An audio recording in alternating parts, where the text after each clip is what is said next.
Abra sua Bíblia comigo no livro de 2 Reis, capítulo 15. Nós vamos terminar hoje a história dos reis.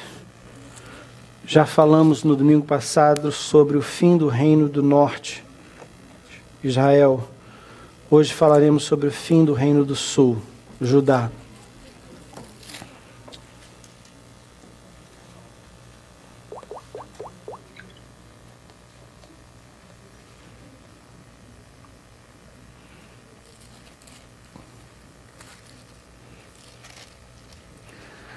A nação de Israel se dividiu em duas após o reinado de Salomão. Isso aconteceu por volta do ano 931 a.C., 3.000 anos atrás. O reino do norte se chamou Israel e o do sul Judá. Roboão foi o primeiro rei de Judá. Houve 19 outros depois dele, todos descendentes de Davi. Porém, dos 20 reis, apenas 8 foram bons. 8 bons reis, de 20. Período de mais ou menos 450 anos. E nesses 450 anos, somente 8 de 20 reis foram bons reis. Quando falamos que o rei foi bom, falamos isso porque a Bíblia testemunha que ele foi bom. E ser bom aos olhos de Deus significa que ele era uma pessoa temente a Deus e que ajudou as pessoas a caminharem com Deus. Alguns dos líderes que a Bíblia não considera bom foram prósperos, foram bons líderes militares, bons líderes políticos, mas a Bíblia não os considera bons reis porque eles não serviram a Deus e não levaram outros a servirem a Deus. A Bíblia chama 8 dos reis bons: Asa, Josafá, Joás, Amazias, Uzias, Jotão, Ezequias e Josias. Nós não temos tempo de falar detalhadamente sobre eles, mas a história de cada um deles é bem interessante. Eu queria recomendar que os irmãos se familiarizassem com a história desses reis, porque todos 8 têm uma história rica e interessante. Você não precisa de novela. Se você quiser drama, e intriga, e romance, e milagre, e suspense, e surpresa, é só ler a história desses 8 reis. Eu vou mencionar rapidamente algumas coisas sobre eles, mas eu vou deixar que os irmãos conheçam eles a fundo, lendo a história deles. Mas, por exemplo, só para dar um exemplo de como a Bíblia descreve eles, Asa, ele foi um reformador. Em 1 Reis capítulo 15, versículo 11 e 14. Só como exemplo, nós lemos assim, versículo 11. Asa fez o que agradava a Jeová Deus, como havia feito seu antepassado Davi. Asa expulsou do país todos os que praticavam a prostituição como parte dos cultos pagãos e retirou todos os ídolos feitos por aqueles que haviam sido reis antes dele. Ele tirou a sua avó Maaca da posição de rainha-mãe, porque ela havia mandado fazer uma figura nojenta para servir como poste ídolo. Asa derrubou esse ídolo e o queimou no vale de Cedron. Porém, ele não destruiu todos os lugares pagãos de adoração, porém foi fiel ao Senhor Deus durante toda a sua vida.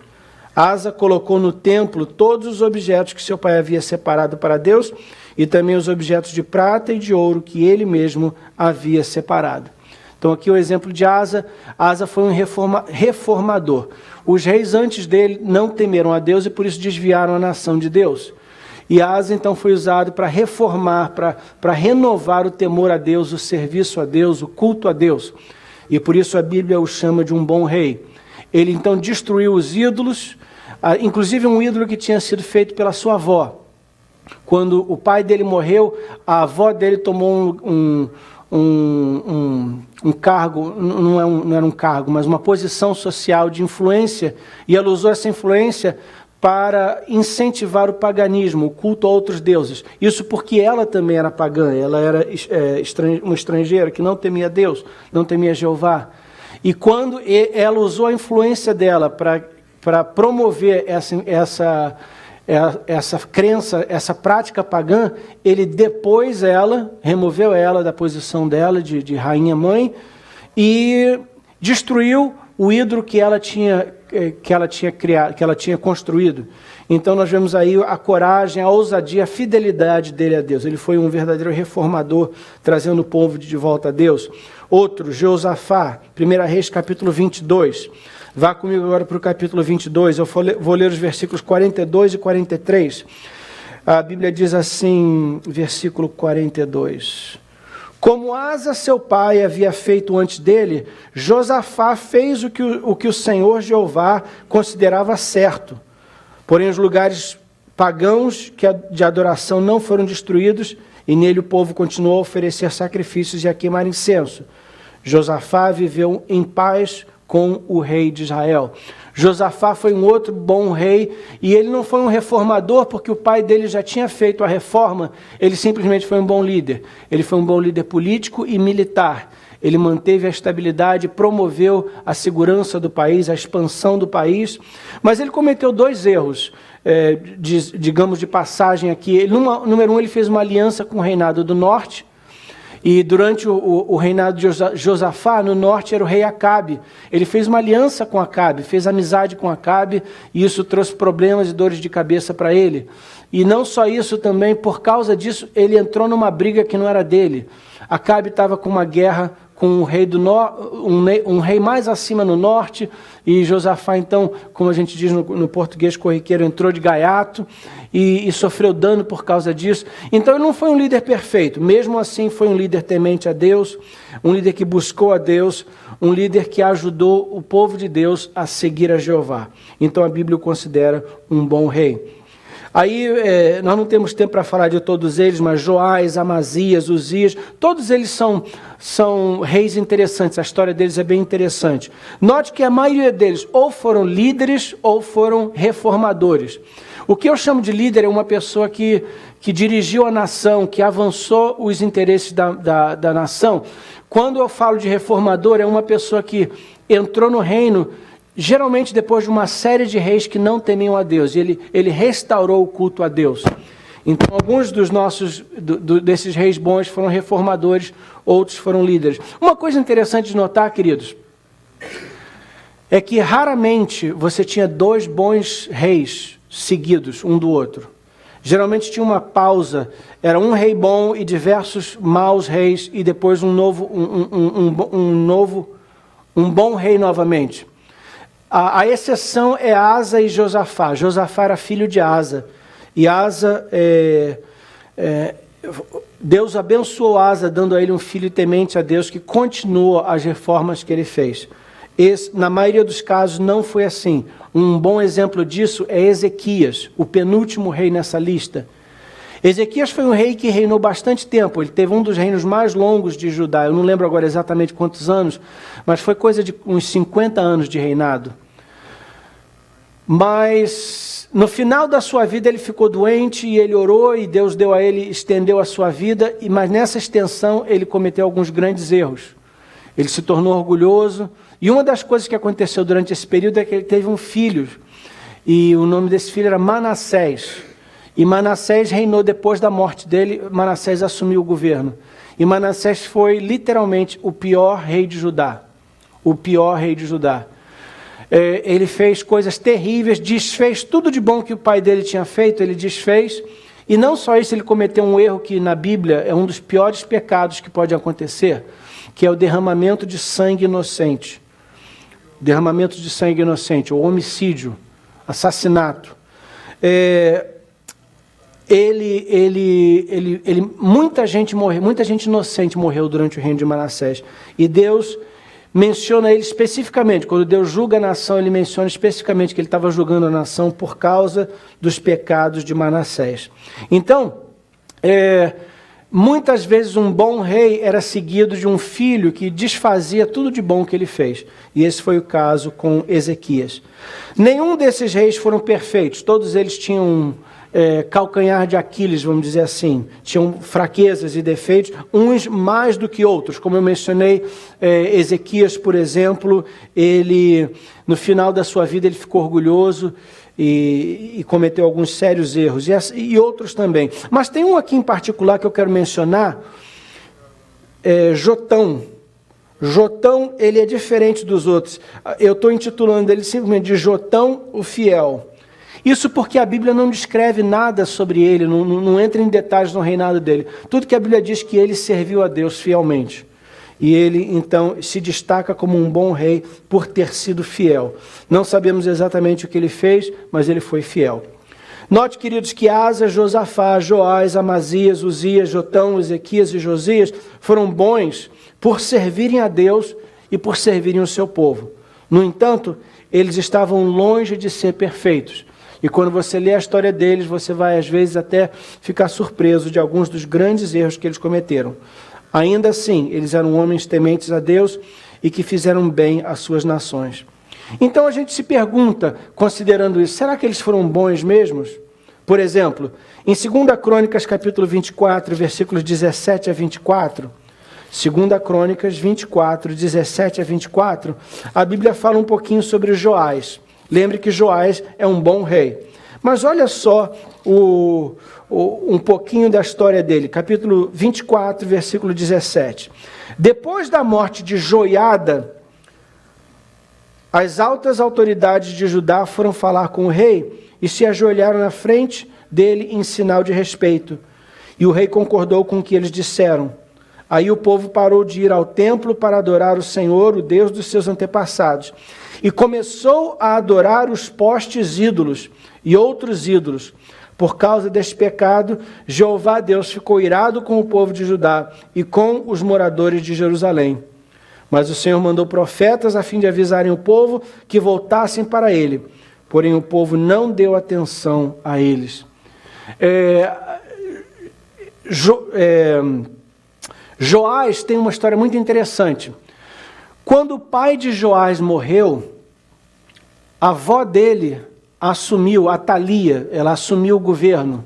E ela mandou matar todos os seus filhos e netos para afirmar o seu poder. Aliás, seriam, no caso, eram meio filhos, eram filhos...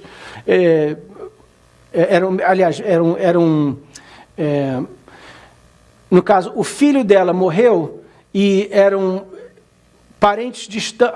O filho dela já tinha morrido, mas ela matou os filhos, no caso, os netos e bisnetos. Eu estou tentando lembrar o nome dos parentescos em português, mas não estou conseguindo lembrar. De qualquer maneira, ela matou pessoas que poderiam ameaçar o seu reino para firmar o seu trono. E esse neto dela, Joás, foi salvo pela tia dele. A tia dele correu no quarto dele, tirou ele do quarto e levou ele para o templo, enquanto os soldados estavam matando as outras pessoas. E ele passou 6 anos no templo. E durante esses 6 anos, ele foi protegido pela sua tia e discipulado, ensinado por um grande homem chamado Joiada. Joiada é um dos grandes homens do Velho Testamento. Joiada era um sacerdote temente a Deus. E ele ensinou Joás a temer a Deus. E 6 anos mais tarde, ele ajudou Joás a reassumir o trono. E a sua avó então foi deposta e Joás assumiu o trono. Com 8 anos ele se tornou rei de Judá. E debaixo do ensinamento e da influência de Joiada, ele se tornou um grande rei, um bom rei. Um rei temente a Deus, e ele reinstituiu o culto a Deus e etc. Mas até ele, como vimos aí no versículo 17, depois que Joiada morreu, Joiada era o pastor dele, era o ensinador dele, o mentor dele. Quando Joiada morreu, então Joás se desviou. E a Bíblia fala sobre postes ídolos. Eu não sei se os irmãos sabem o que é o poste ídolo. A única maneira que eu sei de ilustrar isso, eu não sei se já foi na Disneylândia, tem um passeio na Disneylândia, que é o Jungle, não sei o que lá, não lembro agora, mas você está num barquinho e você passa na floresta. Enquanto você está passando na floresta, tem um poste enorme com aquelas caras de diferentes deuses, entre aspas. E tem, se eu não me engano, tem um explorador subindo nesse poste, porque tem um rinoceronte atrás dele. Eu não sei se eu me lembro dessa cena na Disneylândia. E aquele poste é o que a Bíblia está chamando aqui, é o poste ídolo, que algumas culturas indígenas e culturas pagãs praticam. Eles pegam um tronco de árvore e põem o rosto de supostos deuses, e eles adoram esses deuses se prostrando diante desses postes. Então, até Joás, que era um homem temente a Deus, depois que Joiada morreu, ele cedeu à pressão de algumas pessoas do seu gabinete, do seu governo, e construiu esses postes para adoração de deuses pagãos.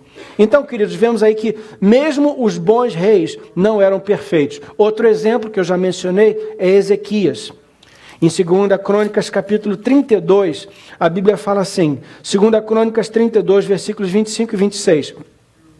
Deus foi bondoso com Ezequias, mas ele não agradeceu a Deus, pois era orgulhoso. Por isso Deus ficou irado com ele, com o povo de Judá e com os moradores de Jerusalém. Aí Ezequias se arrependeu do seu orgulho, como também os moradores de Jerusalém, e assim o Senhor só castigou o povo depois da morte de Ezequias. Então aqui é mais um exemplo de um rei bom, mas não perfeito. Ele ainda, além de ser bom, apesar de ser bom, ele teve uma fase de desvio, quando ele se tornou orgulhoso, desprezou a Deus, Deus começou a apertar o cinto, começou a corrigir e ele se arrependeu.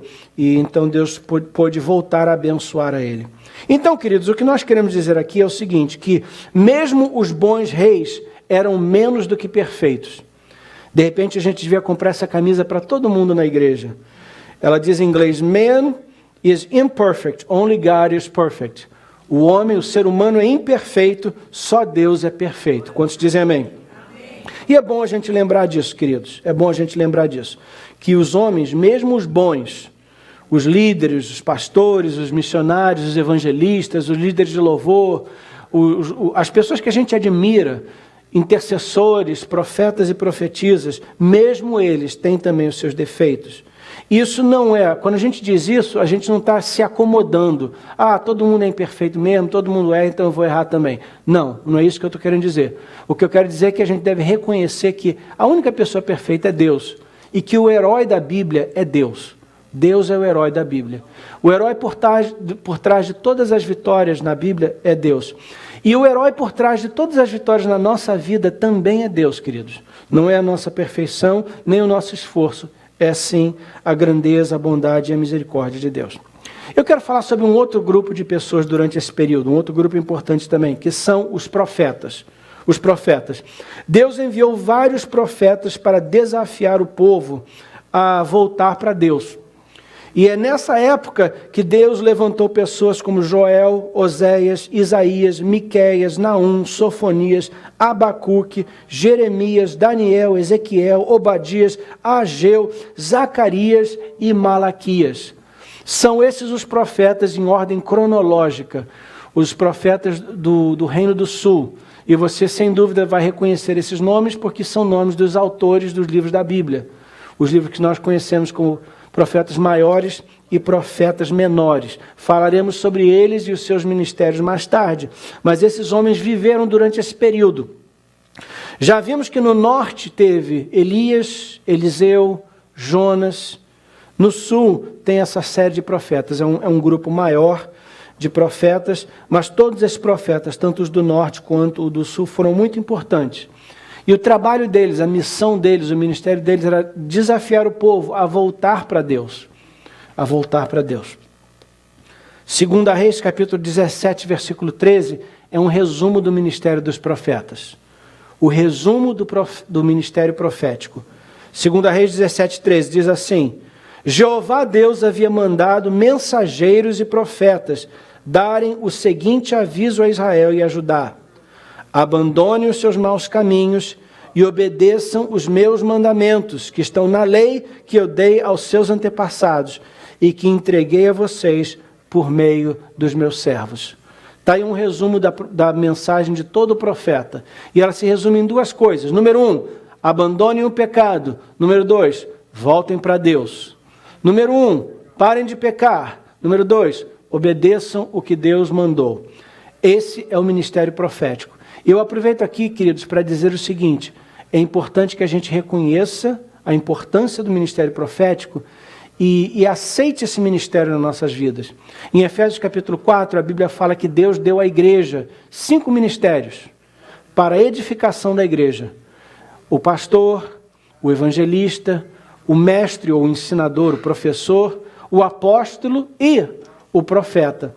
Esses 5 ministérios trabalham junto para edificar a igreja, para que a igreja cresça com saúde. E nós, crentes, devemos então receber essas ministrações diferentes, mas todas elas importantes. O profeta é aquela pessoa chamada por Deus e ungida por Deus para chamar a atenção do povo. Geralmente é isso que o profeta faz. A verdade é, queridos, que os profetas geralmente não são as pessoas mais agradáveis do mundo. Eles não são a vida da festa. Porque eles são pessoas que olham para a gente, olho a olho, e dizem: você está errado e precisa se consertar. Você está indo na direção errada e você tem que dar a volta. É um ministério, de certa forma, desagradável, mas é um ministério muito necessário. A igreja precisa de profetas e profetisas que chamem a nossa atenção. Eu preciso de pessoas com uma voz profética na minha vida para chamarem a minha atenção e me despertarem. A igreja precisa disso e isso é importante. Então nós temos que reconhecer a importância dos profetas. E quando Israel corria o risco de se desviar, Deus enviou profetas também para chamá-los de volta para Deus. Mas como esse versículo continua, se nós continuássemos a ler, veríamos que eles não deram ouvido aos profetas. E como resultado, no ano 586 a.C., uma tragédia aconteceu. O rei Nabucodonosor, rei da Babilônia, e a Babilônia é equivalente ao que hoje nós chamaríamos de Irã. O rei da Babilônia, com o seu exército, invadiu Judá e cercou Jerusalém e eventualmente destruiu Judá. Ele fez isso no ano 586. Segundo Reis, capítulo 25, é o registro desse triste evento, queridos. Eu não tenho tempo para ler tudo, mas eu quero ler alguns versículos para a gente ter um sentido da coisa.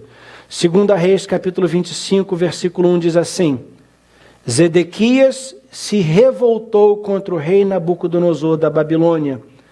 Então Nabucodonosor veio com todo o seu exército e atacou a cidade de Jerusalém. No dia 10 do 10º mês do ano 9 do reinado de Zedequias, eles acamparam fora da cidade e construíram rampas de ataque ao redor dela. Ficaram cercando a cidade até o ano 11 do reinado de Zedequias.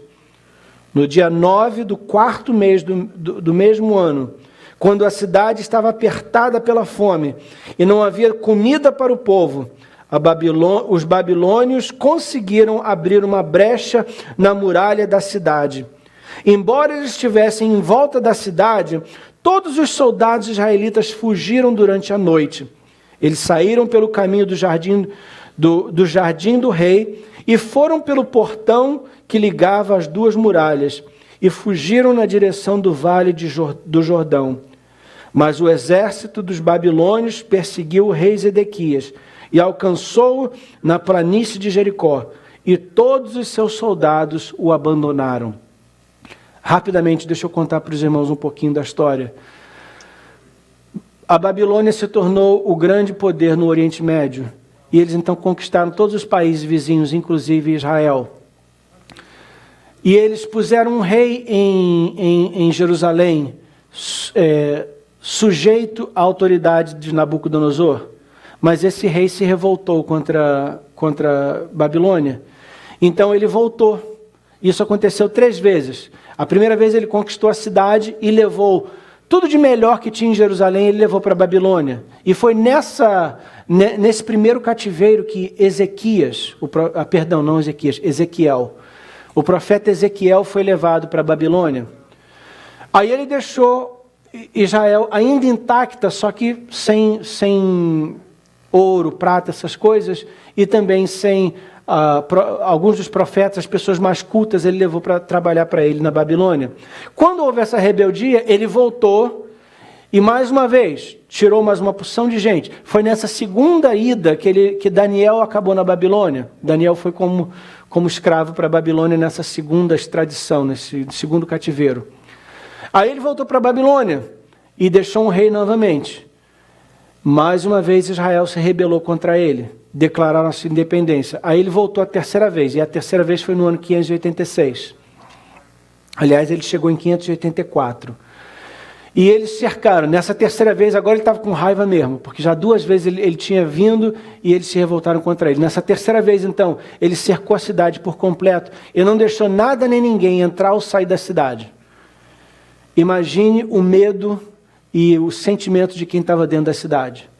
Aos poucos a comida foi acabando, aos poucos os mantimentos foram acabando, aos poucos a pessoa morria, a pessoa ficava doente e não tinha para onde ir, não tinha onde ir para enterrar os corpos, não tinha para onde ir para buscar ajuda, buscar remédio, comprar comida, etc. A situação foi ficando cada vez pior e mais precária. Não só isso, fora da cidade, Nabucodonosor construiu rampas, porque a cidade era cercada de um grande muro, ele construiu rampas para superar esse muro. Depois de 1 ano e alguns meses, 1 ano e 4 meses, eles já não aguentavam mais dentro do muro. E eles então cederam.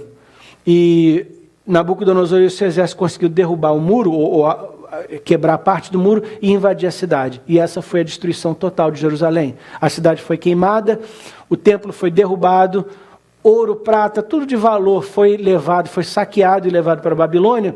E ele literalmente exterminou todo mundo, homem, mulher, criança, velho, todo mundo. Ele deixou um pequeno grupo de pessoas e só quem não tinha nada para oferecer e também quem não representava nenhuma ameaça para ele. A Bíblia fala, por exemplo, de Zedequias. Eu vou contar para os irmãos rapidamente a triste história de Zedequias. Zedequias tinha sido esse último rei que se rebelou contra a Babilônia. Quando o muro caiu, ele tentou fugir. Nabucodonosor foi atrás dele e o capturou. Aí ele pôs diante de Zedequias todos os seus filhos e assassinou todos os filhos na frente dele. E depois arrancou o olho dele, os olhos dele. Para que para o resto da vida, mas não matou ele não, para que para o resto da vida ele lembrasse, a última imagem que ele teve foi a morte dos seus filhos diante dele. Uma história muito triste, queridos. Tinha um profeta que viveu nesse período, que estava em Jerusalém enquanto tudo isso estava acontecendo. E ele foi testemunha ocular de tudo isso. Ele acompanhou a deterioração de Jerusalém. Aliás, por décadas, ele avisou a Israel, por coisa de 40 anos, ele avisou: Judá, se arrependa, Jerusalém, volta para Deus. Essa estrada que a gente está vai levar à morte, à dor de cabeça, ao sofrimento. Volta para Deus, volta para Deus, volta para Deus. Por 50 anos, 40, 50 anos, ele profetizou isso. E o povo não ouviu. O nome desse profeta é Jeremias. No capítulo 50, se não me falha a memória, ele conta, como testemunho ocular, ele conta o que aconteceu dentro de Jerusalém, durante quando a cidade foi sitiada. E ele conta, por exemplo, que coisas horríveis aconteceram, inclusive canibalismo. O povo estava com tanta fome, tão desesperado, que eles começaram a comer o corpo de pessoas mortas. E em casos piores ainda, eles chegavam a matar a pessoa para comer o corpo dela. Aí você diz: pastor, como é que pode isso? Em Israel isso? Com os descendentes de Abraão, Isaac e Jacó? São esses que a Bíblia chama do povo de Deus? Sim, queridos. Sim. Isso é o exemplo, é uma ilustração, é um aviso para nós do que acontece quando o pecado se alastra, até entre o povo de Deus. Até o povo de Deus são capazes, até o povo de Deus é capaz das piores atrocidades quando o pecado cresce, se espalha e não é corrigido. Agora você entende porque Deus levanta homens e mulheres que estão constantemente desafiando a igreja a fugir do pecado. É para a gente não entrar nessa estrada e não terminar como Judá terminou. Para a gente não ter o fim que Zedequias teve. 2 Crônicas, capítulo 36, versículos 15 a 21. Eu só vou ler o versículo 15 e 16. Jeová, o Deus dos seus antepassados, continuou a avisar o seu povo por meio dos seus profetas, porque tinha pena do seu povo e do templo, a sua casa. Mas eles riram desses mensageiros de Deus, rejeitaram as suas mensagens e zombaram deles. Finalmente Deus ficou tão irado com o seu povo que não houve mais remédio. Esse é o comentário de Deus sobre esse período da história. Por amor ao seu povo, Deus enviou mensageiros, profetas, para avisar, para alertar, para desafiar eles para voltarem para Deus. E qual foi a reação deles? Riram deles, rejeitaram a sua mensagem e zombaram deles, caçoaram deles. Quando você vê esse versículo, te lembra de alguém, te lembra de alguma coisa, te lembra de algum período? Não é exatamente isso que acontece também nos nossos dias, querido? Não é isso que muitas vezes o mundo faz com a igreja? Zomba, caçoa, ri dos crentes, ri dos pastores, ri dos profetas. O profeta avisa, o profeta anuncia. E nós estamos vendo isso nos nossos dias. Deus está levantando homens e mulheres para avisar a América, por exemplo. América, você tem sido um país abençoado, um país prosperado, um país protegido por Deus. Mas se você continuar no caminho do pecado, da prostituição, da idolatria, do abuso,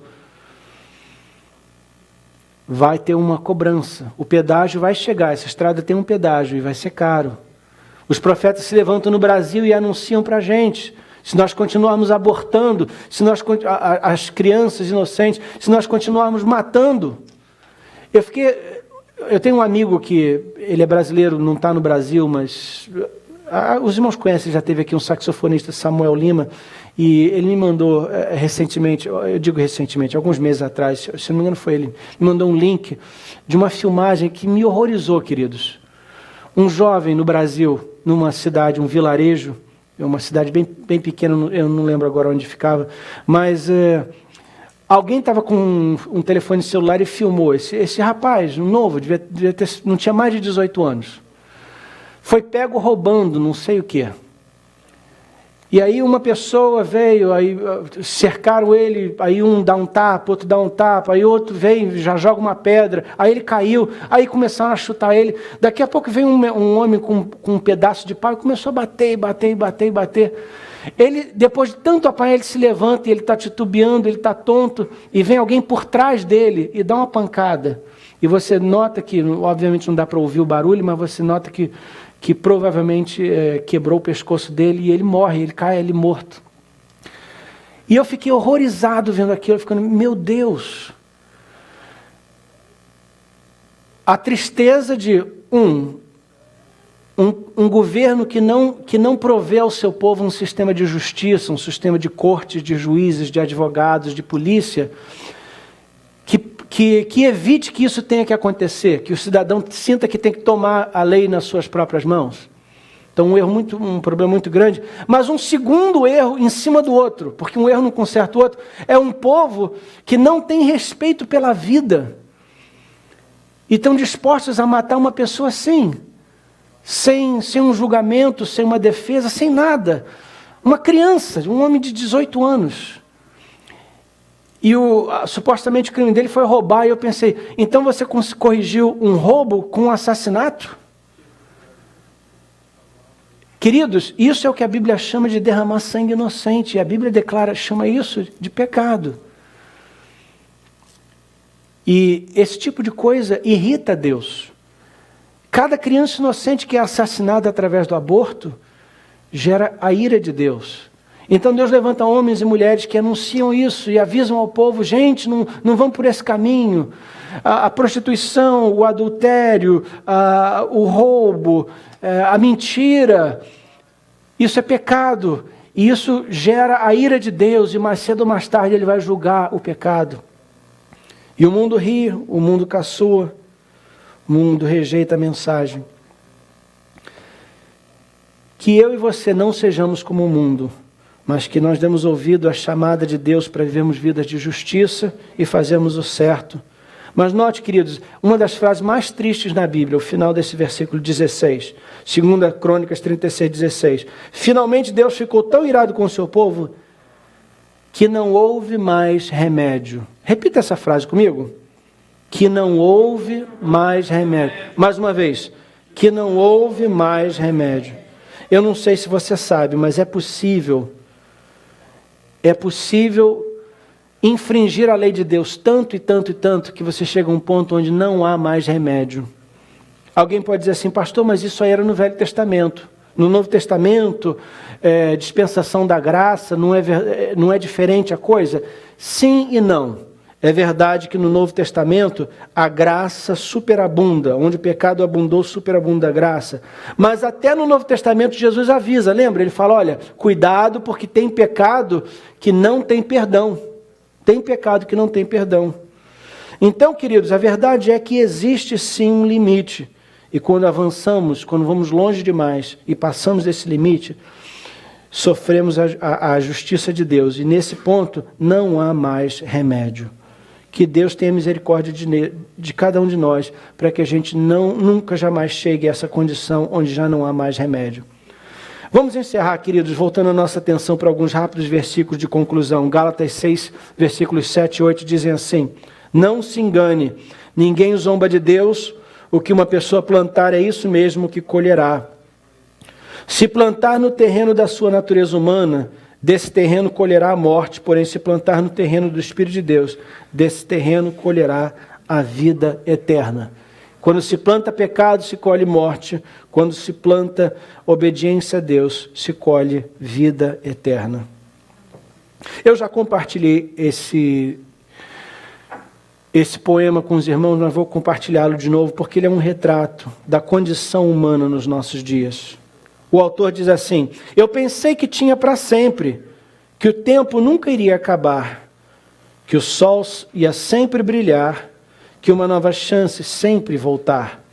Na verdade, eu sabia que o tempo estava passando, mas agora isso não importa. O sino soa para mim. Eu valorizei o hoje e desprezei o amanhã. Silenciei meu espírito e ignorei a Deus. Agora o tempo se foi, o fim chegou, olhe para mim e o que me restou. Eu troquei a eternidade pelo agora e o hoje se tornou ontem. Aquilo de que eu zombava agora bate na minha porta. Tenho que responder. É o fim da estrada. Amados, o fim da estrada vem para todos. E vai ser muito triste chegar ao fim da estrada, chegar ao fim da estrada para aqueles que desobedeceram a Deus. Ponha-se de pé comigo e eu quero compartilhar com vocês 3 rápidos pensamentos. O primeiro deles é o seguinte. Quando Deus fala, ouça. Quando Deus fala, ouça. Um dos grandes erros de Israel foi que Deus falou e eles não ouviram. E isso levou eles a uma tragédia. Que Deus tenha misericórdia de nós, para que ao falar nós possamos ouvir e obedecer. Amém, irmãos? Amém. Em segundo lugar, vamos lembrar também que, olhando para a vida dos reis, nós aprendemos que eles eram bons, mas não perfeitos. E é bom que a gente entenda que mesmo no nosso melhor, ainda assim não somos perfeitos. Sendo assim, sejamos gratos pela graça de Deus. Tudo de bom que acontece na nossa vida acontece pela graça de Deus. Sejamos gratos. Amém, irmãos? E por último, porque não somos perfeitos, vamos lembrar também que nós devemos estender graça uns aos outros. Às vezes, quando a gente está lidando com o nosso próximo, a gente espera a perfeição do nosso próximo. A gente quer que o nosso pastor seja perfeito, que a pastora seja perfeita, que o irmão do nosso lado seja perfeito, que a irmã que lidera a oração seja perfeita, que a professora das crianças seja perfeita, que o nosso marido, que a nossa esposa, que a pessoa sentada do nosso lado seja perfeita. A verdade é, queridos, que às vezes com a graça de Deus a gente consegue ser bom, mas perfeito ainda não. Por isso vamos estender graça uns aos outros. Vamos entender que todos nós estamos caminhando rumo à perfeição, mas ainda não chegamos. Sejamos gratos a Deus pela graça dele e vamos estender essa graça também ao próximo. Oremos. Querido Deus e Pai, obrigado pelas lições que temos aprendido com os reis de Israel. A vida deles faz nos lembrar de que Deus é o herói da história. Não só o herói da história deles, mas o herói da nossa história também. Tudo de bom que acontece na nossa vida acontece porque Deus é misericordioso, porque Deus é bom, porque Deus é amoroso e paciente. Assim queremos agradecer a Deus. Tirar um momento agora para reconhecermos a bondade e a generosidade de Deus. Igreja, levante suas mãos aos céus e vamos agradecer a Deus. Vamos agradecer a Deus pela misericórdia dEle, pela bondade dEle, pelo carinho, pela paciência que Ele tem. Obrigado, Senhor, pelo Teu cuidado. Obrigado pelo Teu amor. Obrigado pela Tua misericórdia. A Tua misericórdia é a causa de não sermos consumidos. Tu és um Deus tão bom, tão generoso. Muito obrigado por tudo de bom. Tudo de bom. Essa manhã ouvimos testemunhos que nos fazem lembrar que Tu és um Deus bom. Muito obrigado, Pai. Ajuda-nos agora, Deus, a caminharmos contigo. E que quando Tu falares, nós ouçamos. Ajuda-nos a ouvirmos a Tua voz e reagirmos com obediência, Pai. E ajuda-nos a estendermos graça ao nosso vizinho, entendendo que ele ou ela também estão caminhando rumo à perfeição, pela graça de Deus. Oramos isso em nome de Jesus, e em nome de Jesus agradecemos. Amém e amém.